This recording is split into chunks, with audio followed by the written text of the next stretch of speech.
What's up everybody, welcome to Inside the Game, your one source for everything cool in video games.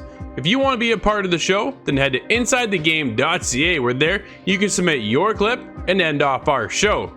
We've got a jam-packed episode this week with lots of reviews. The Night Squad is hitting it up in Let's Play, and Mixer is no more. We have lots to talk about on this week, so let's get started with the Inside Scoop.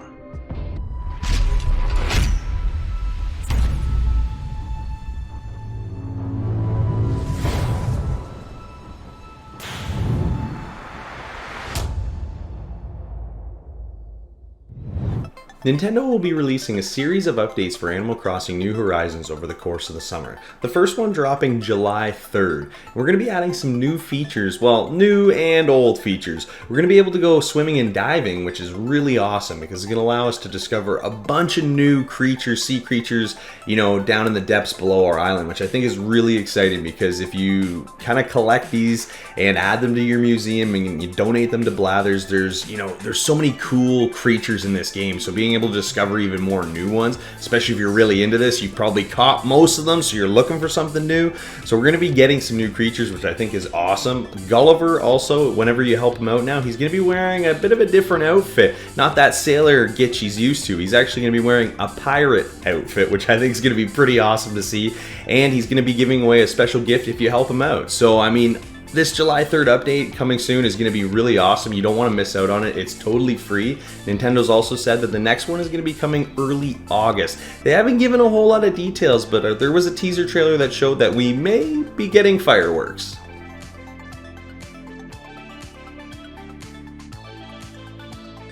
While keeping on the game of more things to watch, here's another game you should be keeping your eye on. It's Biohunter, an RPG in a post-apocalyptic setting. Kind of sounds familiar, but you're playing a little character that's furry, kind of like a Rocket Raccoon style. This thing looks awesome. Check out the trailer over on our site, and if you're interested, they're also bringing the collector's edition. This thing is huge, 23 inches long, 12 inches high, 10 inches wide. It's pretty large, and it also comes with a large price tag, $400. Ouch.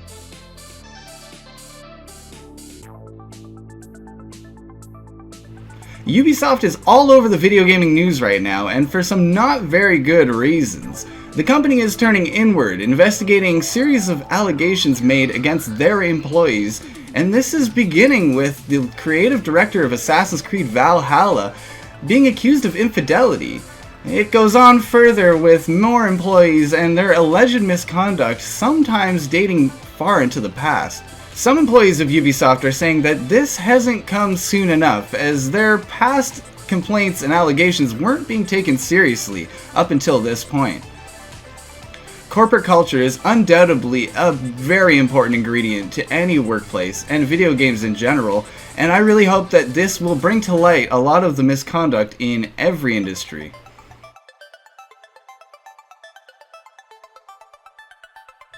And from allegations to rumors, Ubisoft is at it again with a Prince of Persia release maybe in the near future. This comes from a Twitter discovery. An account handle with the name Prince of Persia was made in May, and some are speculating that this is to handle the future PR of that IP. This would make sense as some users have gone through a little bit of probing with that account, and through some account recovery means have discovered that the email associated to the account starts with a U. Might seem far-fetched to some, but there has been rumors confirmed on a lot less than this. We may have a Prince of Persia announcement soon.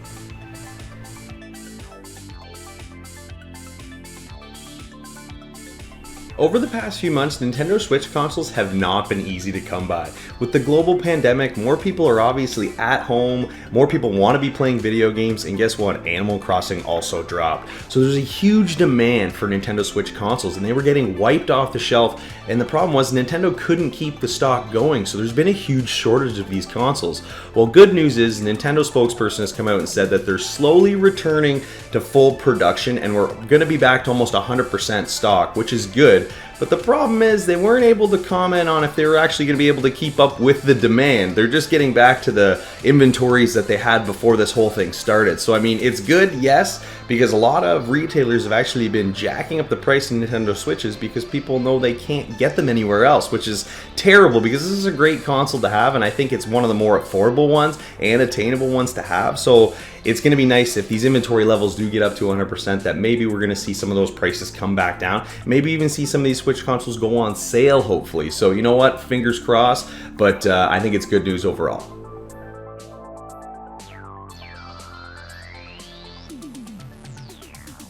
We got a new trailer today from the creators over at CD Projekt Red about their upcoming Cyberpunk 2077. This game looks awesome. The guys and I are pumped and can't wait to see it, but you should definitely check out the trailer. They're talking about the latest over at Night City and customizing the latest mercenary, V.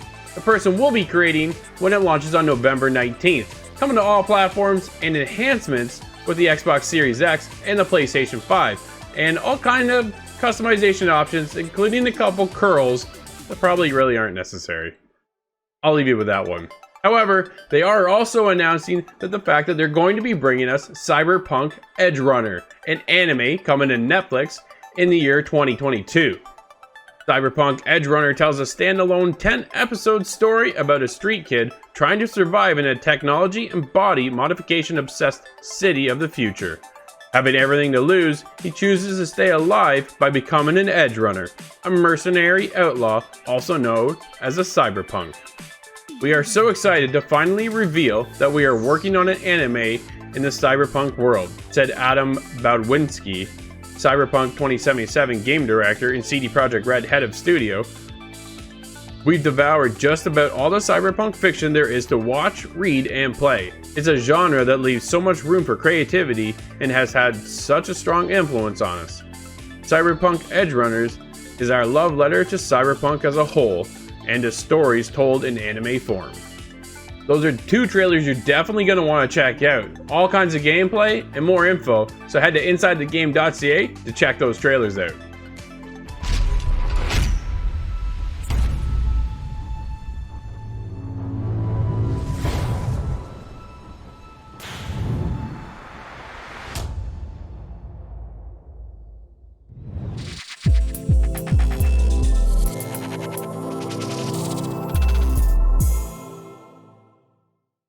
Alright, Corey, we're getting triumphant with this one.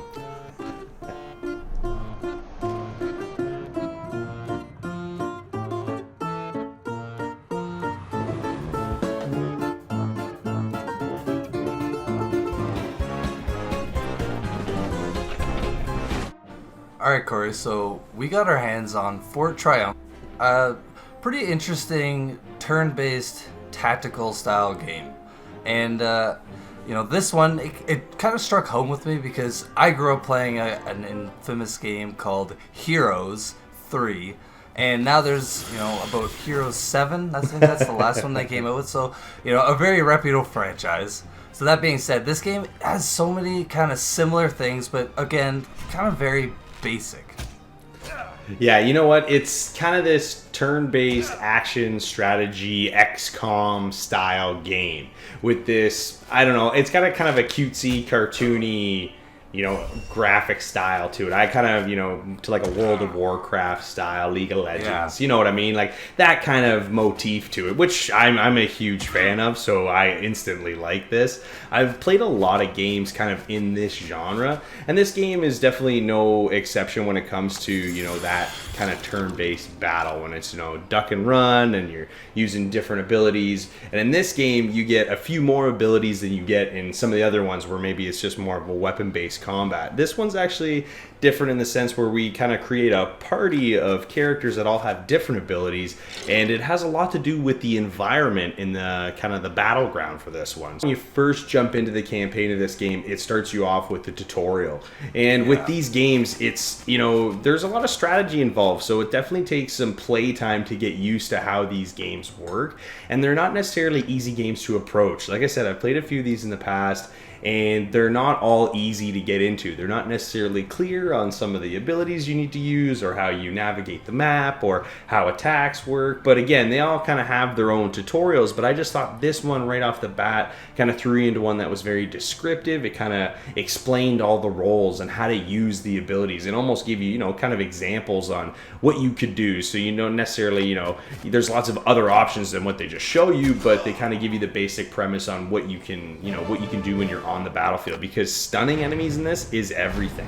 When it comes to, running into battle, we run into this permadeath situation where if you lose one of your characters, you lose them for that battle, and then you'd have to go back to your kind of hometown hub area to buy them back, and that's not necessarily a cheap endeavor, because there's a lot of other resources that you want to gather in this game to upgrade, and there's a lot of stuff to upgrade in this game. Yeah, man. So we'll start with the base building mechanic. So out of battle, you're kind of navigating around the map, gathering, like you said, different resources. There are 3 different types of resources. There's your commendation points, there's your beat gold, which is kind of your basic currency, Yeah. and then there's your experience points, and then there's your magic. So with experience points is kind of self-explanatory. It levels up each of your heroes individually within your party.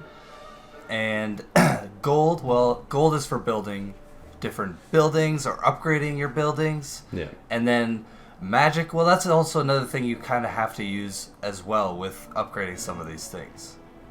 So a great feature in this game is within the campaign you have the ability to play co-op, which of course, like in any game, I love playing local co-op. So it does pretty well with this, because each player uses a different hero that's walking around or navigating the map. So that I thought was pretty good. But now let's actually talk about the storyline. Now the storyline's a little bit of a kind of a cliche story. You have your group of heroes that are all kind of just hanging out at a tavern, and they're like, well, we need to make some money, and they're like, well, let's just all work together and claim some bounties.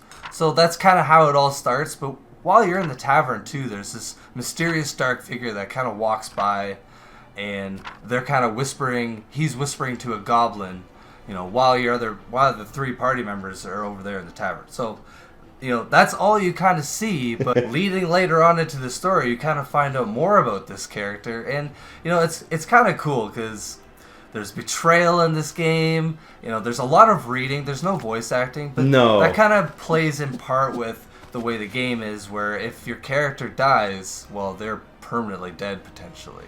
Yeah. You know what, like you said, there is this kind of big overarching story when you're playing through the campaign, and there is a lot of dialogue to read through. But if you do catch yourself really getting into this dialogue, it can be quite comical at times. Like sometimes it's kind of hit and miss. Lighthearted, Yeah, you know what I mean? Like sometimes it's maybe a little too much, but at the same time, they do a pretty good job at implementing it. So if you do, not, just jam that mouse button, skip through the dialogue, you really actually start to get invested in the characters and kind of, the funny things and kind of quirks that your party has along the way when you start meeting some of these other characters throughout the game. So for me, like it was enjoyable in the sense that you really get into the story, and that's not necessarily something that's always a highlight point in these games. The story sometimes is very just kind of in between missions. There's a little bit of dialogue, and then boom, you're into the next mission. This one's there's a little more to play for here, and there's kind of this, like I said, a bigger kind of story overall that you're following through while you're playing through all these campaign missions. Yeah, man. And another thing that they have in this game, another game mode, is skirmish mode. So unfortunately there's no online play, which actually kind of disappoints me a little bit. I might be one of the few people that are disappointed by this. But they do give you the option to play locally, so you can play up to 8 people, all like taking your own turns within each, which is a little crazy because 8 players, that would take forever. That would take a long time, and it would be busy. Yeah, but it gives you the option to play with your buddies locally against each other, and to actually get to dab into the other races. Now there's only 4 races. There's the necromancers or the undead, there's the goblins, there's the trolls, and then the humans. So the only real difference is nothing in the characters. They do look differently, but they all are the same. Rangers, barbarians, or whatever. Yeah, the it's ability all the trees same are the classes. same. But the coolest thing that they do is that each class has different buildings, actually. So you do have your main buildings like the City Hall and the Citadel. Those, remain the same within each faction. But the bottom ones that give you kind of different bonuses, like +1 attack, where that's what the knights give you in one building, whereas the necromancers give you +1 bleeding damage with that same building. So it kind of adds, just a little more variety and depth to the game, which I did really enjoy. Yeah, you know what? It's nice because, like you said, you get to kind of try out all the different factions. Even though the characters have the same abilities, it's nice to kind of play with that different skin and build your kind of town center up. And like you said, there is a bit of a variety there, so it's not exactly cookie cutter. So there is a little bit of difference there, which is nice. But you know what? We've been talking a lot of good about this game, and there isn't much bad with this game. Like I said, I've played a lot of these games before, and this one is definitely kind of a really good entry level to advanced for anybody that wants to play this style of game. But I just found at points the camera angle can be kind of weird, and when I say that, there's kind of a critical hit kind of finishing move that your characters will do sometimes, and what it does is zoom the camera in and kind of do like a slow motion kind of like last stand kind of attack thing, which is super cool. But every once in a while that camera angle was like not in the right spot, so it'd be clipping through a tree or a piece of the environment. So it was a little weird because like that's camera angle that I guess you really want to showcase. But I mean, that's me being like really picky. Like I had a really good time playing this game, and it like by no means was it deterring me from jumping back in. It was just every once in a while it was like, oh man, like you want to see those hits, right? So it was a little disappointing there. But you want to see the big lunging, smash down from your paladin. Exactly, man. That's what you want to hear. That's what you want to hear. So, you know what? I had a blast playing this, Nate. If you gotta score it, what are you gonna give it? Well, man, just with the difficulty that this game can bring, because you can play on easy, which I do recommend when you start, but you can lead you all the way up to legendary, which holy crap, this game it's challenging. So anyways, with the different factions that are available and the really cool story, I have to actually give this one an 8. I know it's high, crazy. Man. You know what, this one struck home, buddy. You know what? I'm glad you enjoyed it. And when I first saw this one, I was like, all right, like I've seen these before. Let's see what this game's got. And it's like I said, it's that XCOM style, and I had a lot of fun. The battle aspect of this game is great. I love being able to move your characters around in this kind of WoW-esque environment, and I just like how basic the tutorial was and how helpful it was to get you right into this game and get you knocking trees and boulders over onto goblins right away. You know what? I'm right there with you, man. I've got an 8 on this one as well. Awesome, man. With great visuals and a comical storyline, there's some camera angles that may be glitchy at times, but overall it doesn't take away from the fun you're going to have with this one.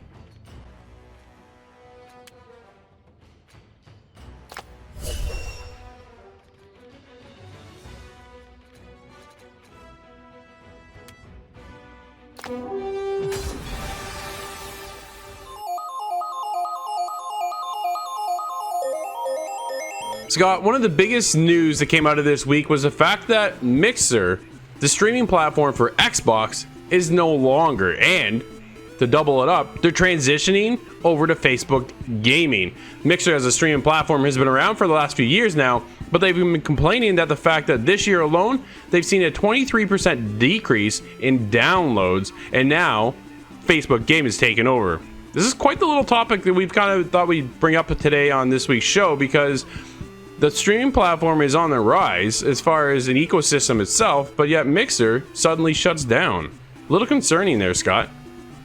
Yeah, a little weird batch of news. We're not really sure where the future lies, but it seems that Mixer saw somewhat the writing on the walls. Yeah. From the beginning of this year, that almost encompasses the COVID window, where the shutdown and everybody had a huge amount of time. You would expect to see a lot of increase during that time, but Mixer did not. Following the previous year, a step down like that, and simultaneously seeing every other platform jump up, I think it kind of just gave them an idea of what their future was, and they've decided to act on it for good or for worse. Yeah, it seems interesting that Facebook Gaming is who they decided to partner with. Obviously not wanting to go with Amazon and Twitch, that biggest platform around right now for streaming. Everybody is on Twitch. It is a huge platform, and it seems so weird too after making the acquisitions and acquiring Shroud, Ninja, Ewok, King Goliath, some of the biggest streamers on the platform getting brought over to Mixer, and for a good dollar too. They wasn't coming at a light price. They came in for millions upon millions of dollars.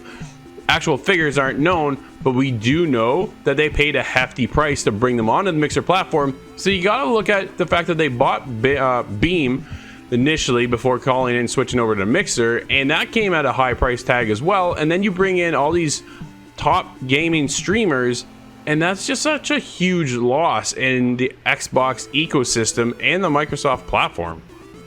Yeah, it's interesting. That's a big piece. Now, there is YouTube Gaming on the side. That's kind of another competitor in this, owned by Google. But it's hard to kind of draw these lines. When we saw all those people leave and go over to Mixer, it was definitely in a time of extreme growth for them. They must have been able to afford those deals. And we know that some of them closed out with being like they paid their contracts out to Ninja and a few others right now when they decided to go with this. It costs a lot to make that decision too, but they have announced that they want to hold the rights to the technology that Mixer has produced, the streaming and the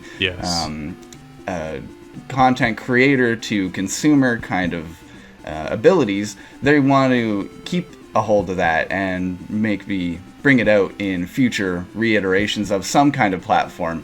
But it's very unsure where the future of Mixer lies in general. If everybody moves over to Facebook Gaming like they suggest, is there ever going to be a need for another streaming platform? And they want to mention that this is a partnership, not necessarily an acquisition or a takeover. So this is kind of Microsoft dropping out of the race, so to speak.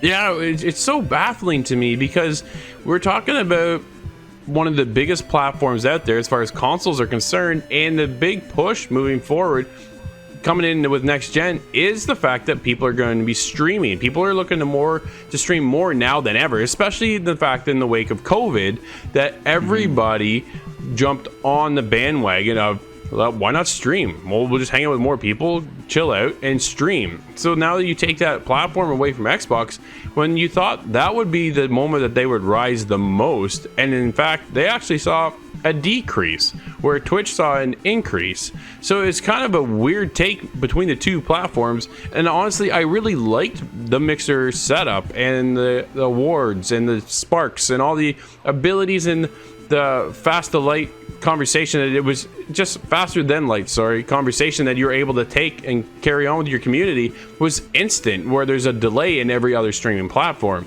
And then you saw with the fact of COVID too, Microsoft actually saw an increase in players on Xbox Live, but yet it didn't transition over into Mixer.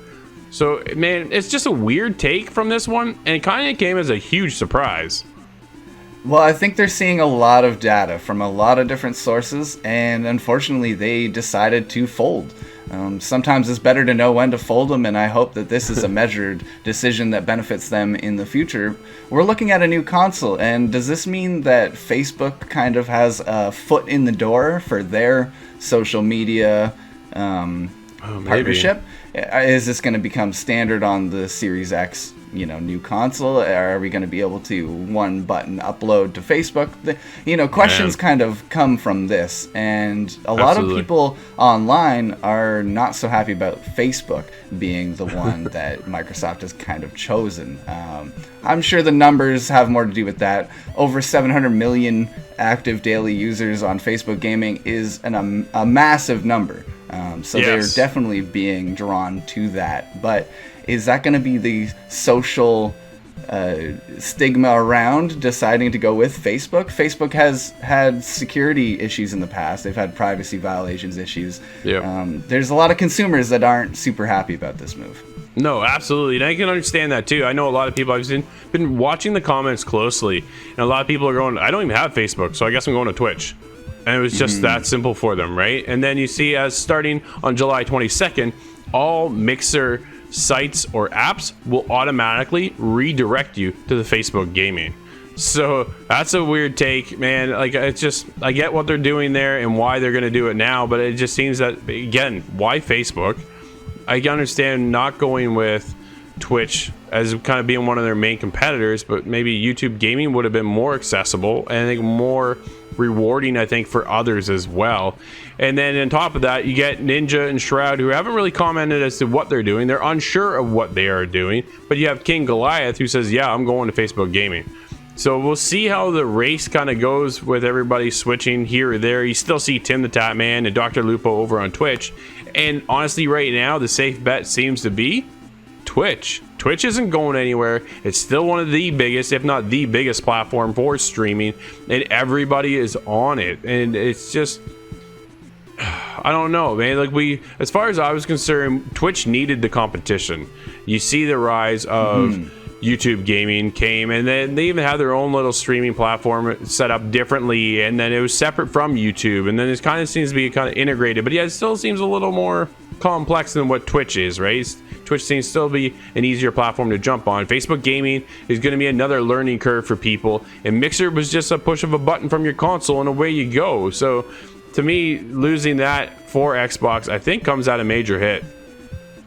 Yeah, Twitch stands to be the king. They have been the top for so long that maybe this is a strategic reshuffle. And maybe in the next generation we'll see that change. But Twitch has held on to it for so long that I kind of can't blame Microsoft for deciding to do something different.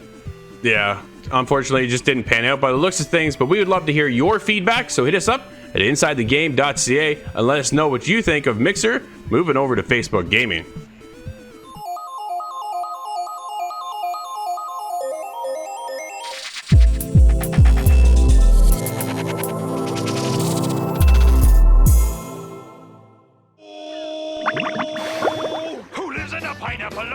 SpongeBob Squarepants! Absorbent and yellow and porous is he. SpongeBob Squarepants! If nautical nonsense be something you wish. SpongeBob Squarepants! SpongeBob Squarepants, SpongeBob Squarepants. Alright, Scott, so we got our hands on kind of a classic, actually, from the PS2 days, if I'm correct. I had never actually played this SpongeBob game growing up, so getting my hands on it now, man, it kind of hits that nostalgia as far as the show goes and the humor. Yeah, this is SpongeBob Battle for Bikini Bottom remaster, and I played the original a little bit on GameCube, and I gotta say this one looks a lot more beautiful, and I was super excited to see something like SpongeBob from my childhood coming back around. What were your first impressions jumping into this game for the first time? My first impressions, man, were that it actually hit all the right notes as far as like the whole comic aspect of it. I thought the humor, the voice acting, everything was just like the show. I did find sometimes there were kind of a little bit of droughts where I would be doing a lot more of the puzzling and the platforming side without so much of the talking, which I kind of thought was maybe a little bit of a miss because I actually really enjoyed the comedy side of it. Yeah, it was really good, and I believe we have most of the same voice actors, but except for a few notable ones, like Mr. Krabs is a different voice. That one stuck out to me, but for the most part, they stay really true to the universe of SpongeBob, and a lot of these locations that you're going through are really straight ripped out of the show. The deep dark or rock bottom they call it, the Bikini Bottom like rooftops and everything. It was very, very interesting to see this rendered in HD graphics all over again. Yeah, man, and you actually get to play as 3 different characters. You get to play as Patrick, SpongeBob, and then you get to play as Sandy, and they each have kind of their different roles. Some of them, sometimes when you enter an area, you have to, use SpongeBob's mechanics, or you have to use Patrick's, strength.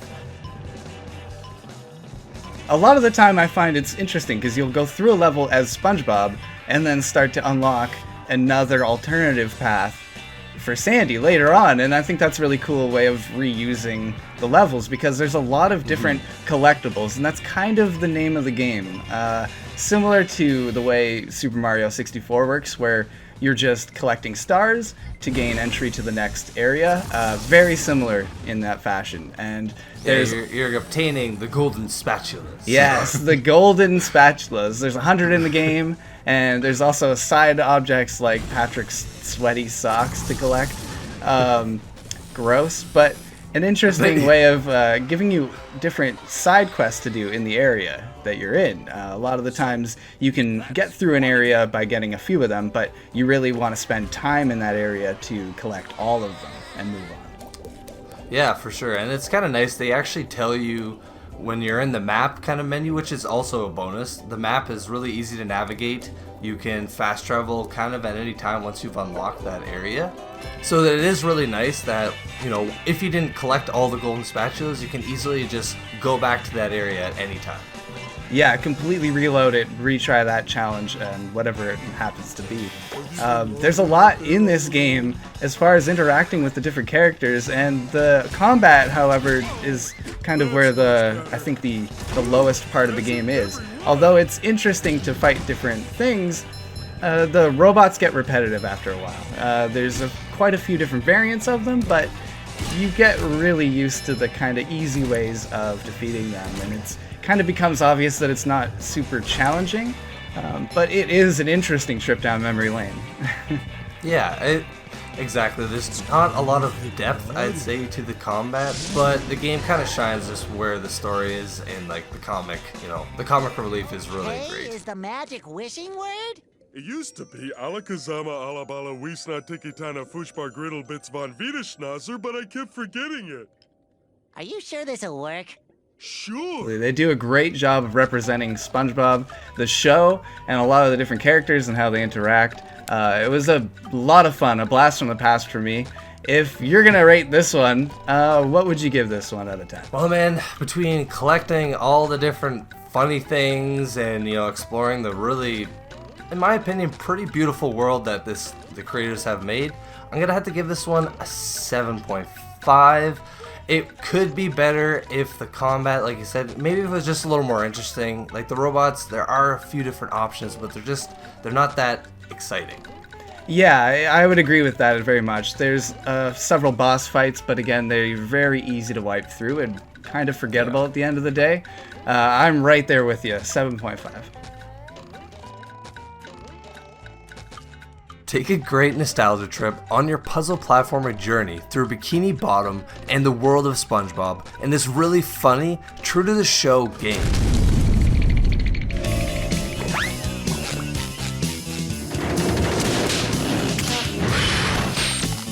That does it! You pushed this squirrel too far! Get ready for a hot fudge twister, Texas style!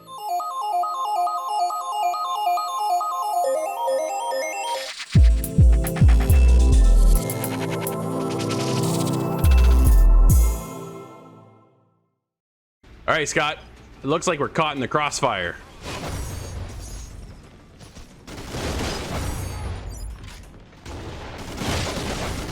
Scott, we had a beta come to the Xbox One, and we jumped into Crossfire X. This is a surprise acquisition from Xbox, bringing in the Crossfire game, most notably known on PC. So they got this first-person shooter, I think, to kind of more or less compete with the fact that they lost the Call of Duty brand to stick by with them for the competition, and now they got this coming in to try and take its place. But you think it's going to?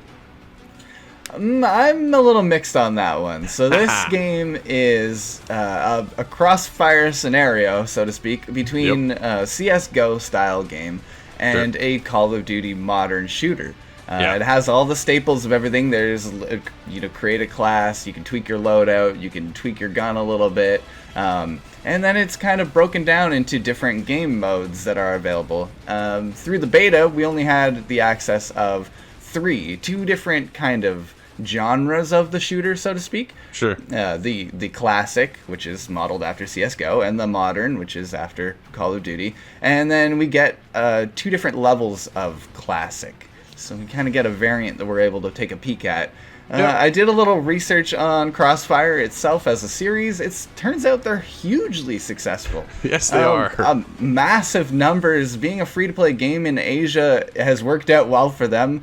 And the last iterations of Crossfire were kind of tailored for the lower-end PC, which was an explosion in popularity. A lot of people remember these games growing up. And unfortunately for us in North America, we just never really got our hands on them.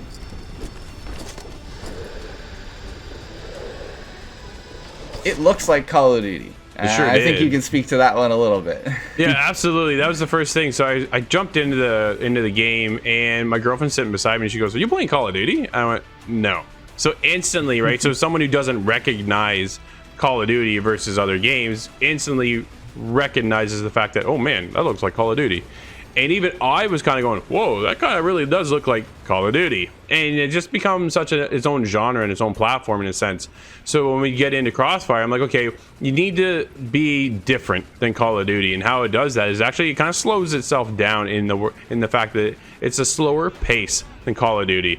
You're not able to maneuver as quickly, or you don't have the agility that you do in a Call of Duty kind of game. And I think honestly we're fair to say that we're going to compare these two and Valorant at the same time, or other games of that genre, that nature, because you want to see what makes it stand out. And to me, I honestly didn't feel much stood out when I was playing, Scott. It felt just like another generic shooter to me. What about you? Yeah, it is very generic on the face. You get below that coat of paint, and it doesn't really let up either. It does have a little of the draw, the kind of fast-paced shooter. It's a domination style in that game mode, where you're fighting over points on the map and then for kills for points.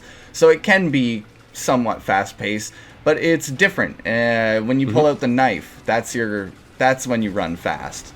So you see a lot of the way people playing, it is more akin to something on PC, which I think is where you're getting the Valorant feeling out of it. I would just distill that a little bit further into CSGO, and it definitely matches a lot more of those tropes. The lack of aim down sight in an iron sight scenario, that was weird. So you have to be more picky with your fire. The recoil behaves differently, a little bit more like PC. Just these little slights that make it feel much more like a PC game. Like I should be playing this with mouse and keyboard. Even the drift on the sticks I find to be a little tight, or something's just a little off on the motion. But it worked a lot better when you get into the classic modes of the game. There's the two different classic modes on two different levels. The one is based on a laboratory, and that's the really fun one, where the attacking team is actually invisible. So this is another game variant that is known in Crossfire, and we can expect to see that and a lot more in its full release, alongside a single-player game that's actually developed by another company. So there's a little bit of things to look forward to coming down the road. We haven't seen the full scope of this game, but we have seen just a little tidbit, and it's interesting to say the least. Absolutely. I think it's something to kind of keep your eye on. At the same time, it does have me a little concerned. I was experiencing lag. Now, we are, again, let me preface this by saying we are in a beta, so this is far from finished. And when it did run, it ran smoothly, and it felt good to shoot the gun, but it did feel a little off, like you say, right? It didn't feel as quick or responsive as other shooters we've played in the past. But at the same time, I felt like, I was getting kills. I was able to achieve the goal, and I was able to do certain things that I felt rewarded by. But again, there isn't yet a reward system per se as well. So, there's a lot still to look into as the game comes closer to launch, and things to kind of keep our eye on. But for the most part, without that lag, I think it would be a little bit better. But I was having a decent time. I just really don't know if it's for me. I think that's honestly the biggest thing. But it is something to keep an eye on. So this is a game that's in beta access. Being not complete, we can't really give this a full score. But if we were going to recommend or not recommend this one, what would you say, Drew? You know what? I think it's something there for the Xbox platform and users to play. It is coming free to play, so that's a bonus side of it as well. So I think it's definitely something I would recommend checking out. Yeah, I think we're of the same page there. There was some hits and some misses. Some things feel a little off, but it is a new series, and it kind of has grabbed my curiosity. This is just a beta. I want to see what the full release has before I really give this a number, but for now, I recommend that you check it out. Crossfire X is a free-to-play shooter that represents both styles of FPS. It's a clone, but still fun. This game has our attention on release. Mission failed.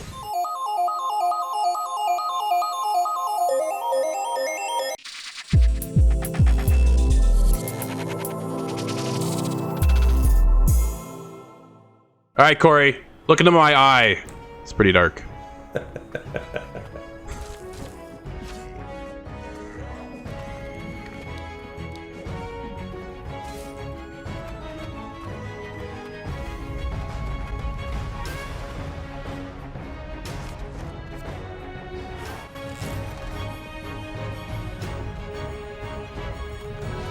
Corey, you and I are back again on PC. We're talking about the Dark Eye Book of Heroes, an old school RPG with a couple different elements of some tabletop stuff.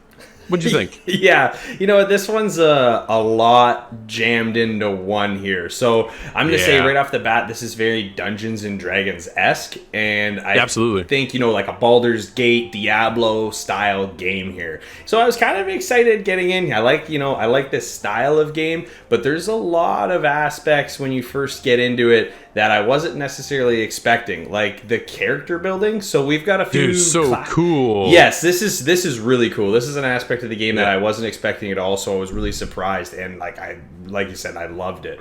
So you get a few classes to choose from, and a few different races to choose from as well. So you get to pick whatever race, whatever class you want to go through. But that's not even the best part. As you go through, you get to start to pick basically a backstory of and motivation of what your character is basically. The motivation behind your character, why your character is going on this particular adventure, and why, where, the past, where you're from, where your beginnings are from, where you're going, and what your plans are in the future. There's about 9 or 10 different things you have to select, and there's 3 choices. It's multiple choice all the way through, and it's kind of like this build that gets you set up to play out this story that you're going to play. And I thought that was a really unique way to start the game, because this is right from the get-go where you start. So I like the variety there. Absolutely. I thought it was one of the coolest intros to a game in a long time, where you're able to customize your character, where I felt like it was my character and their motivations were all there, and it was my choosing which way to go, because I was going for the corrupted government kind of thing, and I was an assassin, right? So I got the hood and all that stuff. But I thought I thought that it was so well done, and I was so pumped to get into the game. And then after I got into character creation and that was done and the game started, that's when things started to fall apart, Corey. I wasn't feeling it after that. You kind of start in this tavern. From there, you go to the map board and you go on your missions. And from there, as I started doing these missions, I go out and you go and explore. And as the more as you explore and uncover the map, it opens up the map just so you can see where you're going. And I thought graphically, I thought it was cool. But then after that, I'm done these, like the actual goal of the mission, and I just wasn't able to get out of the map area at times. Like, I was just confused, and I felt it was misleading at times, and just kind of honestly a little boring. When you're in battle, it's all randomly generated with dice rolls, because that's where the tabletop aspect gets into it. Yeah, and for me, this is really slows down the combat of the game. It's not like a Diablo where you're kind of running, and it's more of a hack and slash dungeon crawler style game, right? Where I think this game almost would have been better suited if it was like that, because I feel like the combat sometimes is so mundane. Like I'll have this huge charging attack, and I'll run up. My guy does this huge big swing, and then it just goes, and then it says miss, and then it's just like, you gotta be kidding me. Like give me a break. Like I'm flanking him, or I'm getting him from the behind, and sometimes it's just the combat to me felt so disjointed, and I don't know if I think that's probably the best way to describe it. And I wanted to enjoy it, but because there's so much to kind of take in visually when it comes to all the different character building aspects in this game, because there's a ton. There's so many, when you get the chart right after you build the character, and it's got how many, there's probably 40 different categories of things, where you have some sort of stat, and it was a little much, but then you jump in and it's like, what am I? You feel like you're just doing the same thing over and over again.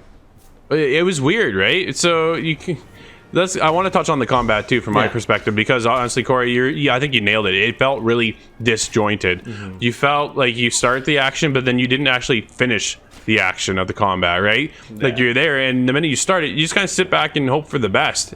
And 9 times out of 10, my character went down, and my party would finish off the characters and then pick me back up again, and it was just like my character didn't even stand a chance. They just got slaughtered, and it was just like, this is so unnecessary, right? Like I didn't like the combat aspect, because half the time all your characters, your party, are swinging at whatever creature you're trying to fight, and then it's a miss, and then it's a hit, and then it's a miss, and then you're just sitting there and you're just waiting for the combat portion to be over so you can continue to explore. And as you explore, it's all from one perspective. You're not able to turn the camera, and all I wanted to do was spin my camera a little bit so I could see something else. I know, I looked so hard to try to find a rotate camera, because I'm like, it's got to be in here. There's no way they don't let you rotate the camera even slightly. I almost forgot about that. I'm glad you mentioned that, because that really bothered me. That was a tough one. Corey, we said RPG at the top of this review because it is an RPG crammed full of all RPG elements. But like you say, though, right, there's so much to take in that's a little overbearing, and then it feels empty because all of it doesn't really seem to accumulate to much when you're out traversing over through the dungeons and the world or the environments of it all. So I kind of, this game's been a little bit upsetting, I'm gonna say. Yeah, I was more excited getting into it because they really lead you off, like we said, with this awesome character customization, and it's right up that, that RPG WoW Baldur's Gate style game. So I was right into this, and then you get into this game and it was so difficult to keep going with, because I felt like I was just doing these missions over and over again. And yes, there's an overarching mission, these main story missions that you're supposed to be completing along the way, but I found myself getting drawn away with these side missions or other quests, or just trying to get certain types of resources to get this type of weapon, or it's just like, it's certain things where it was just like, oh man, I just had a difficult time staying focused in this game, because there was so much going on that I almost kind of forgot to do some of the story missions, and then I'm like, oh man, I'm not progressing. I feel like I'm just kind of spinning my wheels a little bit. So and maybe that's more my fault, and maybe not everybody's going to go through that, but I think that's kind of something you get stuck with in this game. So I'm kind of there with you, that I'm a little disappointed with this.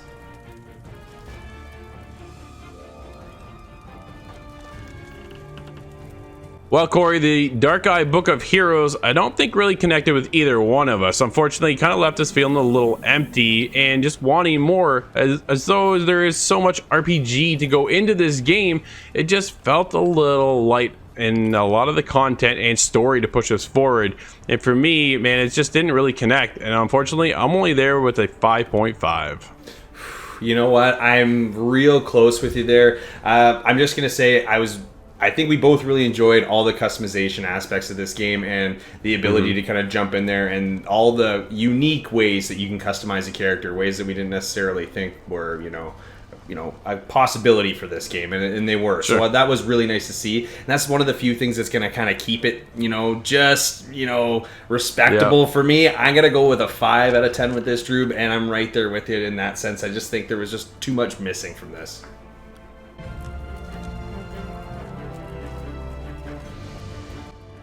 With so many elements crammed into one package, it can be hard to get into this one. The customization was great, but beyond that, there's a lot to be desired here.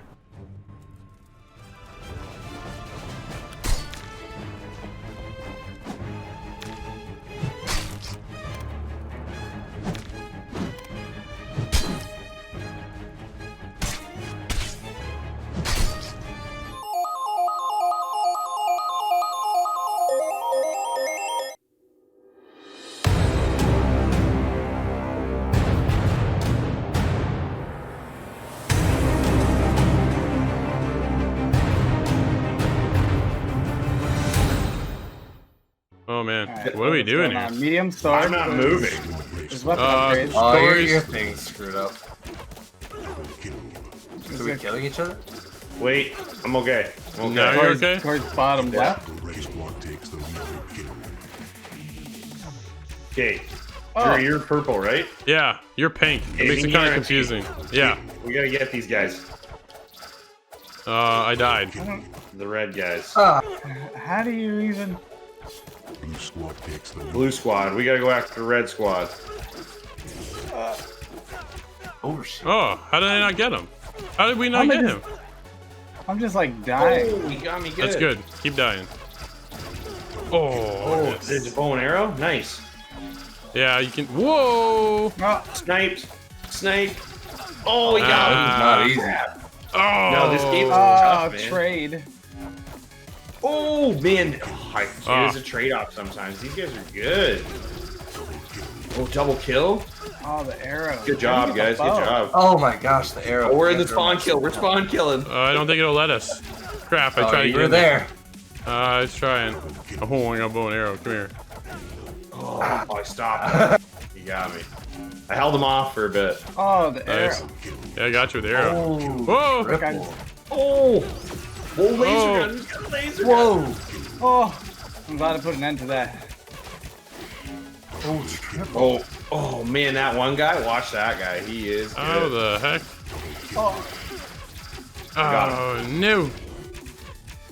Man, I was rocking the bow and arrow there for a while. Uh-oh. What is this? Oh, there's too many I of got a them. horse. guys. Oh, horse. Ah. what? Boots. I keep getting left alone. Oh, Kill, here we go. Let's go. Wait for you guys. Let's go. why can't I get him? Oh, Oh, he got me. Oh, traded. what is this exactly?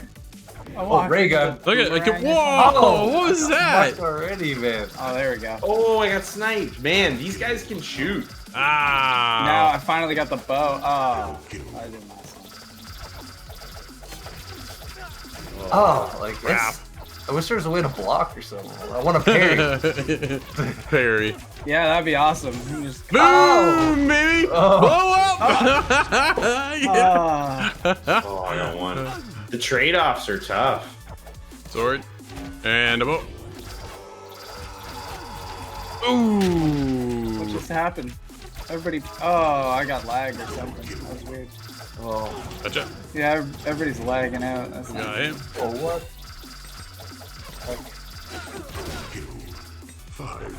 Three. Die! Ah. Oh, traded. Oh man. Blue Way to go, squad. Blue Squad. Way to go, Blue Squad. just got Dun, dun, wrecked. dun. Oh, I was the weakest That was- link. That was hard. I don't know. They were bots. Man, I got 20 kills. I don't know how I had such a low score. I had 18. I had 34. I had a bomb kill like 4 years. Interesting. Very, very interesting. Fun. This is just a one-button smash fest. We're just Oh, running yeah, around absolutely. with havoc. What are you picking now, Nate? It won't let me pick actually. I'm muting you guys. Mute it. Mute it. Mute it. Mute it. Mute all. Mute They won't all. let you change? It's all like screwed up right now. Oh, someone's picking. I am. Wonder why. Okay. They changed the host. Capture the Grail. Let's do this one. That sounds good. Yeah. Capture the rail. All right. Let's go. Purple. Solo. I can pick now. That's good. Oh, there you go. I'm gonna be this guy. Okay. He's actually, it's funny that they gave them all personalities. Smash is pretty good. Yeah, their personalities are great.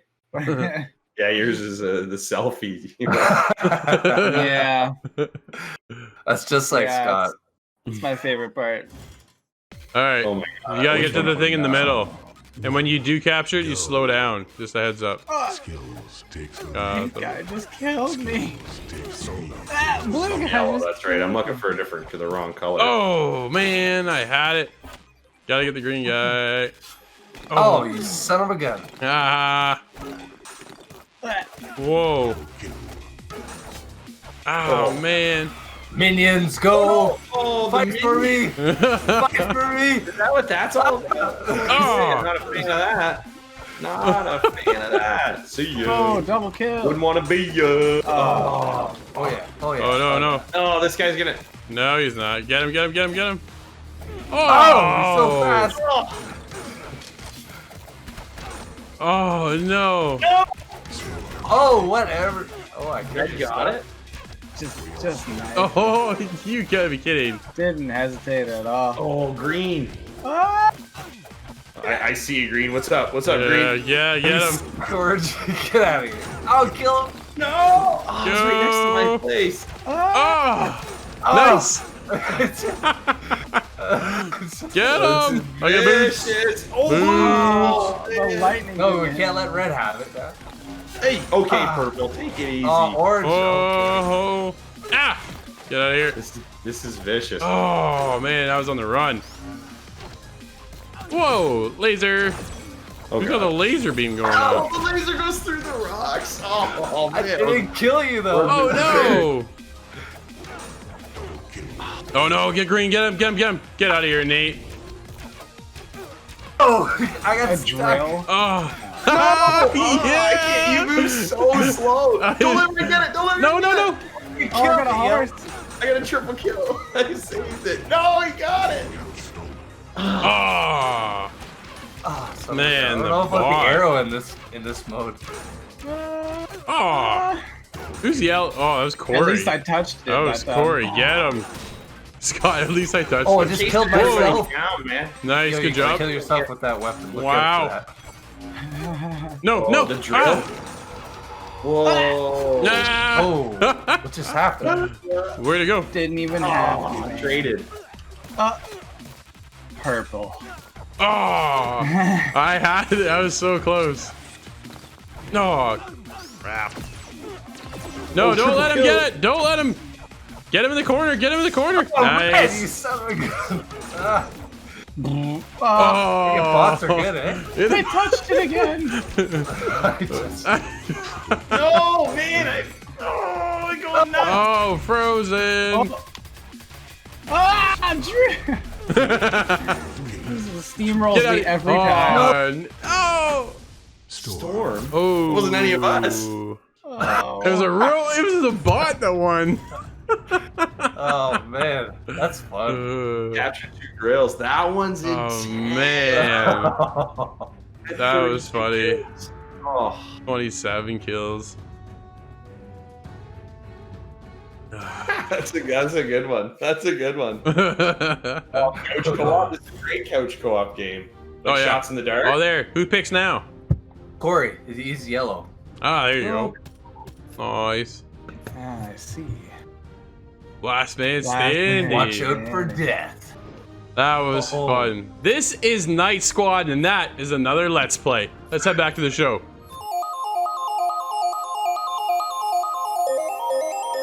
Well, that'll wrap up this week's episode. If you want to be a part of the show, then you can head to InsideTheGame.ca, just like Enslen did, and he shows us a little death from above and some more Call of Duty.